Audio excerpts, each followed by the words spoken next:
है बिहार से ही एक और बड़ी खबर, जहां केंद्रीय मंत्री अश्विनी चौबे के बागी तेवर देखे जा रहे हैं। उन्होंने कहा कि मैं बेटिकट हो जाऊंगा, ये मैंने कल्पना भी नहीं की थी। मुझ में क्या खोट है, मैं खुद ढूंढ रहा हूं। अश्विनी चौबे ने कुछ बड़ा होने का इशारा भी कर दिया है। केंद्रीय राज्य मंत्री अश्विनी चौबे बिहार के बक्सर से लगातार 2 बार के सांसद रहे हैं, लेकिन इस लोकसभा चुनाव में बीजेपी ने उनका टिकट काट दिया है। इसी बात को लेकर अश्विनी चौबे नाराज बताए जा रहे हैं। उनका ये कहना है कि मैं बेटिकट हो जाऊंगा, ये मैंने कल्पना भी नहीं की थी। और भारतीयवाद मानता हूं। कुछ लोगों ने ये कहा कि मैं ही उसका राजनीतिक क्या कहा वारिस, मैं ही उनका राजनीतिक उत्तराधिकारी हूँ। सुन लो कान खोल करके, अश्विनी चौबे का उत्तराधिकारी केवल एक विकल्प है, वो अश्विनी चौबे ही हो सकता है। कोई विकल्प नहीं हो सकता। चाहे हमारे बेटे हो, बहू हो, मेरे जीवन में अपने लिए या अपने परिजन के लिए कभी हाथ नहीं फैलाया है और जीवन के अंतिम सांस तक हाथ नहीं फैलाऊंगा।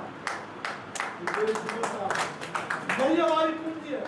संघर्ष और सत्य बोलना, ये हमारी पूंजी है। अगर उसके लिए हमें हमारी टिकट कट गई हो, लोगों ने कहा कि सबको मिल गया, समाचार पत्रों में शायद आप ब्राह्मण थे इसलिए आपको नहीं मिला। देखो, ब्राह्मण जाति नहीं होता, ब्राह्मण संस्कार होता है।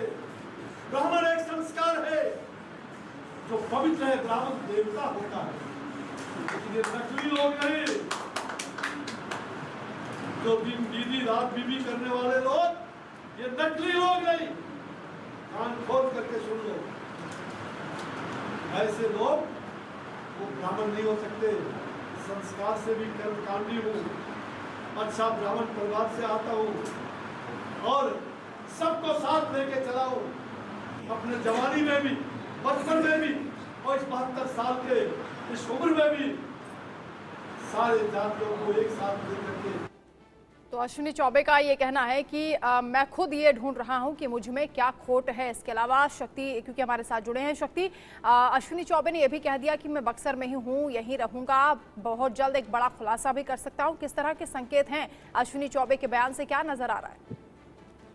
देखिए, अश्विनी चौबे का इस बार जो बीजेपी ने अपने उम्मीदवारों की घोषणा की नामों की, उसमें अश्विनी चौबे का नाम काट दिया है। उसके बाद से लगातार अश्विनी चौबे नाराज चले। हालांकि इसको लेकर पार्टी के विरुद्ध अभी तक उन्होंने खुल के कोई उस तरह का बयान नहीं दिया था, लेकिन आज जो है उन्होंने कहा कि अभी भी नॉमिनेशन की तिथि जो है तो बची हुई है और इसमें एक बड़ा वो फैसला कर सकते हैं। तो कहीं ना कहीं जो उम्मीदवार मितेश तिवारी, जो जिनको उनकी जगह पे बक्सर से बीजेपी ने उम्मीदवार बनाया है, उनके लेकर भी जो है अश्विनी चौबे नाराज चल रहे हैं। और अश्विनी चौबे लगातार ये भी उन्होंने बयान नाम नहीं, बिना नाम भी कह दिया कि कुछ ऐसे नेता हैं जो नेताओं की परिक्रमा करके जो है पद पा रहे हैं।